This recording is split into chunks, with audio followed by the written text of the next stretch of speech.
সুপ্রিয় দর্শক আসসালামু আলাইকুম, ওয়েলকাম টু মাই চ্যানেল। কেমন আছেন সবাই? আশা করি সবাই ভালো আছেন। যে যেখানে আছেন সুস্থ আছেন, নিরাপদে আছেন। যে যেখান থেকে ভিডিওটি দেখতেছেন শুরুতে একটা লাইক দিয়ে ফুল ভিডিওটি দেখার অনুরোধ রইল। আজকে আপনাদের সাথে শেয়ার করব সুরমা মাছ ভুনা রেসিপি। সুরমা মাছ আমি কেটে ভুনা করেছি, আর এর আগেও আমি একটা সুরমা মাছের রেসিপি শেয়ার করেছি। আজকে আবারও সুরমা মাছ ভুনা রেসিপি আপনাদের সাথে শেয়ার করব। প্রথমে মাছগুলো নিয়ে আসার পরে ভালোভাবে আমি আমার পছন্দ মতো কেটে নিয়েছি। আমি মাছ আনতে বলছি কিন্তু কেটে আনতে নিষেধ করছি, তাই সবগুলো মাছ এভাবে চামড়া ছিলে একবারে কেটে পরিষ্কার করে নিয়ে আসছে। তাই এখন আমি সবগুলো আমার পছন্দ মতো কেটে নিব। আর এই সুরমা মাছগুলো সামুদ্রিক মাছ, খেতে কিন্তু খুবই ভালো লাগে আর শরীরের জন্য খুব উপকারী একটি মাছ। সবাই এই মাছটা কমার বেশ খায়, কিন্তু অনেকে আবার পছন্দ করে না। খেতে কিন্তু অসম্ভব মজার। তো চলুন আমি কিভাবে রান্না করেছি আপনাদের সাথে শেয়ার করব। মাছগুলো আমি এখন ভালোভাবে কেটে নিব, আমার পছন্দ মতো কেটে ভালোভাবে পরিষ্কার করে ধুয়ে নিব। তো আমার কাটা হয়ে গেল, এখন আমি পরিষ্কার করে ধুয়ে নিয়েছি। এখন আমি হলুদ আর লবণ মেখে নিব। হাফ টিস্পুন দিয়ে দিব হলুদের গুঁড়ো, আর দিয়ে দিব স্বাদ মতো লবণ। লবণ আর হলুদ ভালোভাবে হাতের সাহায্যে মেখে নিব। চুলায় একটা কড়াই বসিয়ে দিব। তো আমার মাছগুলো মাখা হয়ে গেল, চুলায় কড়াই বসিয়ে দিলাম। এখন আমি দিয়ে দিব রান্না করার রেগুলার তেল। এখানে আমি 3 টেবিল চামচের মতো রান্না করার রেগুলার তেল দিয়ে দিব। আমার রান্না করতে যতটুকু তেল প্রয়োজন হয় ওই পরিমাণ একসাথে দিয়ে দিলাম। এখন তেলটা গরম হয়ে আসলে মাছগুলো আমি এক এক করে ভেজে নিব। মাছটা একবারে ভালোভাবে কড়া করে ভাজবো না, মিডিয়াম ভেজে নিব। সবগুলো মাছ এক এক করে দিয়ে আমি অপেক্ষা করব এক সাইড ভালোভাবে যাতে হয়ে যায়। তো আমার মাছগুলো এক সাইড ভাজা হয়ে গেল, এখন আমি মাছগুলোকে উল্টিয়ে দিব। খেয়াল রাখতে হবে মাছটা যাতে ভেঙে না যায়।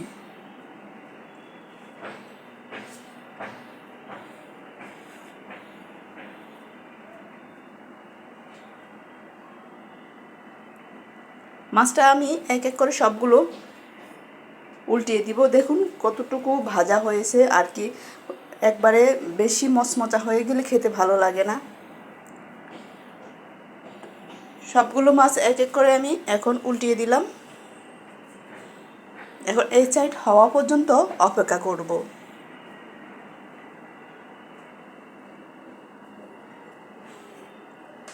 তো আমার মাছগুলো এই সাইড হয়ে গেলে, 2 সাইড ভালোভাবে হয়ে গেলে আমি এখন মাছগুলো নামিয়ে নিব। দেখুন কতটুকু ভেজেছি আর কতটা সুন্দর হয়েছে কালারটা। আমি এখন সবগুলো মাছ নামিয়ে নিব। তো মাছগুলো নামানো হয়ে গেল, এখন আমি দিয়ে দিব পেঁয়াজ কুচি। এখানে আমি হাফ কাপের চেয়ে বেশি, 1 কাপের থেকে একটু কম পেঁয়াজ কুচি দিয়ে দিব। রান্না করার যতটুকু পেঁয়াজের প্রয়োজন ওই পরিমাণ আমি পেঁয়াজ দিয়ে দিব। তো আমি শুধু পেঁয়াজ দিয়ে ভুনা করব, তাই একটু পেঁয়াজের অংশটা একটু বেশি দিয়েছি। পেঁয়াজের পরিমাণটা একটু বেশি দিয়ে ভাজি করব। তো পেঁয়াজটা নরম হওয়া পর্যন্ত অপেক্ষা করব। তো পেঁয়াজটা অনেকটাই নরম হয়ে গেছে, এখন আমি দিয়ে দিব হাফ টিস্পুনের মতো আদা বাটা, হাফ টিস্পুন রসুন বাটা। এই মাছগুলোর মধ্যে আদা রসুন না দিলে খেতে তেমন একটা ভালো লাগবে না। দিয়ে দিলাম হাফ টিস্পুন আদা রসুন বাটা, দিয়ে দিব হাফ টিস্পুন রসুন বাটা। এখন আমি আদা রসুনটা ভালোভাবে আমি কষিয়ে নিব, যাতে আদা রসুনের কাঁচা গন্ধটা চলে যায়।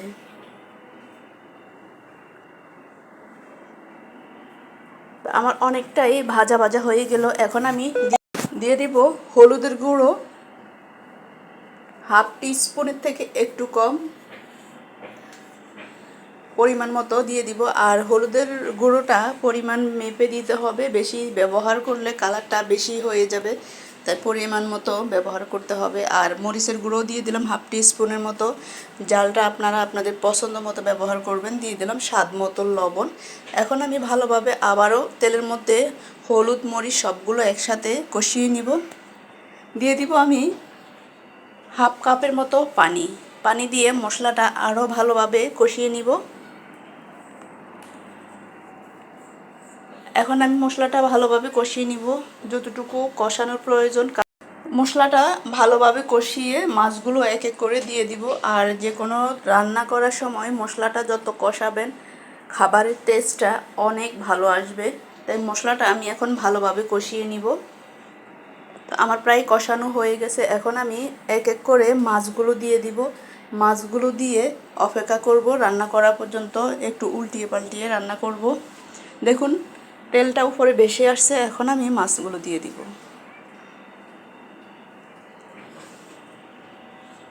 মাছগুলো দিয়ে উল্টিয়ে একটু অপেক্ষা করব।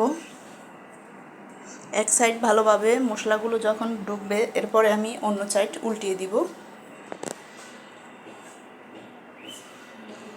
আমার মাছগুলো এক সাইড হয়ে গেলে এখন আমি উল্টিয়ে দিব। তো এরপরে একটু সামান্য পরিমাণ পানি ব্যবহার করব। ঝোলটা আমি যতটুকু আমার প্রয়োজন ওই পরিমাণে রাখবো। একবারে বেশিও রাখবো না, আবার একবারে কমও রাখবো না, মিডিয়াম রাখবো, যাতে একটা মাছ দিয়ে যাতে খাওয়া হয়ে যায় ওই পরিমাণ আমি ঝোল রাখবো। কিছুক্ষণ পর ফিরে আসলাম। দেখুন কালারটাও কি সুন্দর হয়েছে। এখন মাছগুলো আবারও উল্টিয়ে দিব।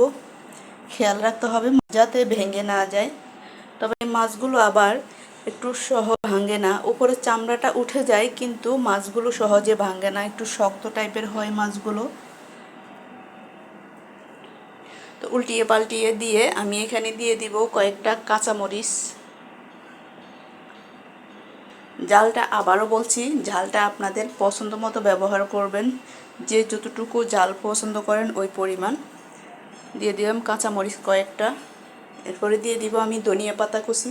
এখানে আমি বিলাতি ধনিয়া পাতা ব্যবহার করেছি, আপনারা চাইলে দেশি ধনিয়া পাতাও ব্যবহার করতে পারেন। তবে এই সময় বিলাতি ধনিয়া পাতাগুলোর সেন্টটা অনেকটাই ভালো লাগে। কার কার পছন্দ বিলাতি ধনিয়া পাতার সেন্ট কমেন্ট বক্সে জানিয়ে যাবেন। তো কিছুক্ষণ পর ফিরে আসলাম। এখন আবারও মাছটা উল্টিয়ে পাল্টিয়ে ভালোভাবে বলক আসলে আমি চুলাটা অফ করে দিব।